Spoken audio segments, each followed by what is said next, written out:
Halo semuanya, Assalamualaikum warahmatullahi wabarakatuh. Perkenalkan, nama saya Amelia Khairani Panjaitan dengan NPM 2210149. Dan pada kesempatan kali ini, saya akan menjelaskan mengenai konsep dasar delik pers dalam hukum pidana di Indonesia. Pembahasan ini penting karena berkaitan dengan kebebasan pers dan batas-batas tanggung jawab hukum bagi insan media dalam menyampaikan informasi kepada publik. Yang pertama ada pengertian dari delik pers. Secara sederhana, delik pers adalah tindak pidana yang dilakukan melalui kegiatan jurnalistik atau media massa. Delik ini muncul ketika suatu pemberitaan, tulisan, atau penyiaran pelanggaran ketentuan hukum, terutama yang diatur dalam Kitab Undang-Undang Hukum Pidana dan Undang-Undang Nomor 40 Tahun 1999 tentang Pers. Jadi, delik pers bukan sekedar kesalahan menulis berita, tetapi perbuatan melanggar hukum yang dilakukan melalui sarana pers seperti surat kabar, media daring, radio, atau bahkan televisi.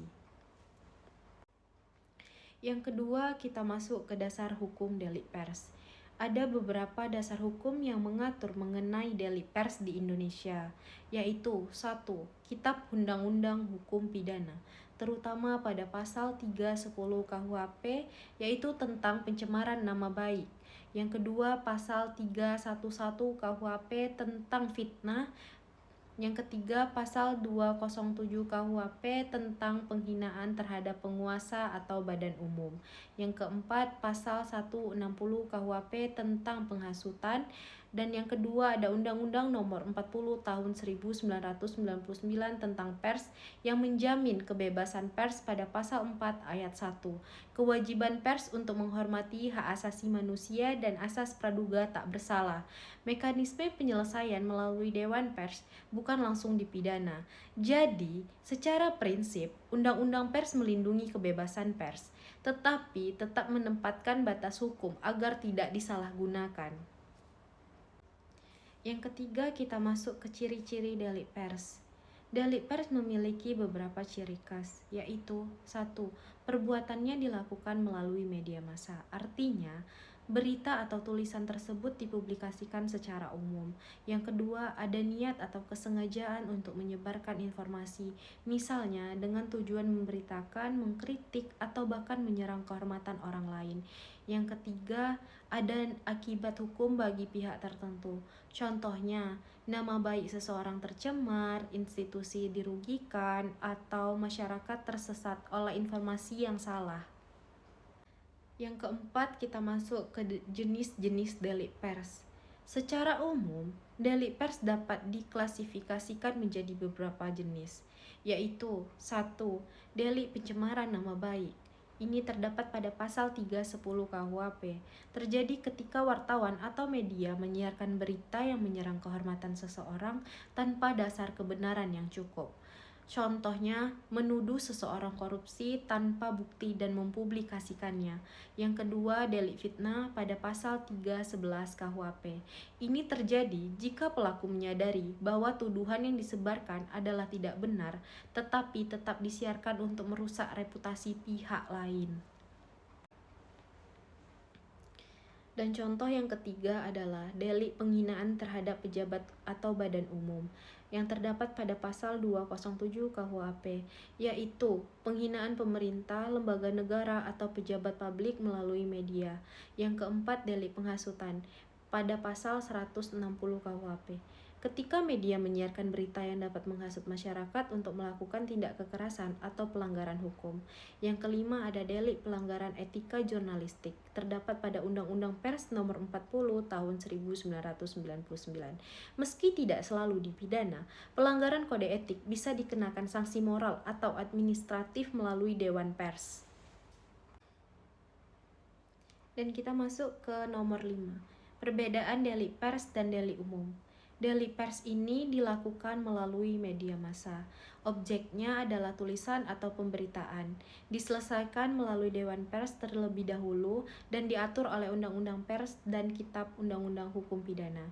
Kalau delik delik umum ini dilakukan secara langsung tanpa media, diselesaikan langsung oleh aparat penegak. Jadi, sebelum dibawa ke ranah pidana, kasus delik pers seharusnya diselesaikan melalui mekanisme etik di Dewan Pers terlebih dahulu. Kita masuk ke contoh kasus delik pers. Contohnya bisa dilihat pada kasus pencemaran nama baik melalui media online. Misalnya, ketika sebuah portal berita menulis laporan bahwa seorang pejabat menerima suap. Padahal faktanya tidak terbukti. Pejabat tersebut kemudian menggugat wartawan dan redaksi atas tuduhan pencemaran nama baik. Dalam kasus seperti ini, Dewan Pers akan memeriksa apakah berita tersebut memenuhi kaidah jurnalistik, seperti konfirmasi kepada narasumber, keseimbangan berita, dan menggunakan data yang akurat.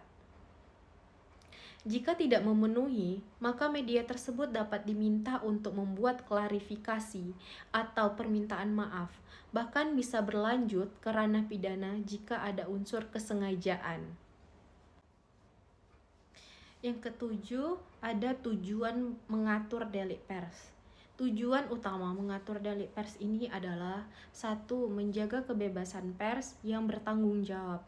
2. Melindungi hak individu dari pemberitaan yang merugikan. Dan ketiga, mewujudkan media yang profesional dan beretika. Dengan demikian, hukum tidak dimaksudkan untuk membungkam pers, tetapi untuk memastikan bahwa kebebasan itu dijalankan dengan tanggung jawab. Sebagai kesimpulan yang bisa saya sampaikan, delik pers ini merupakan perpaduan antara kebebasan berekspresi dan batas hukum pidana. Pers bebas memberitakan, tetapi juga wajib menghormati hak-hak orang lain dan mematuhi kode etik jurnalistik. Semoga penjelasan ini membantu kita memahami bahwa kebebasan pers dan hukum pidana bukanlah musuh, tetapi dua sisi yang harus berjalan beriringan. Demikian hasil presentasi yang bisa saya sampaikan terkait konsep dasar delik pers. Lebih dan kurangnya saya mohon maaf. Saya undur diri. Terima kasih. Wassalamualaikum warahmatullahi wabarakatuh.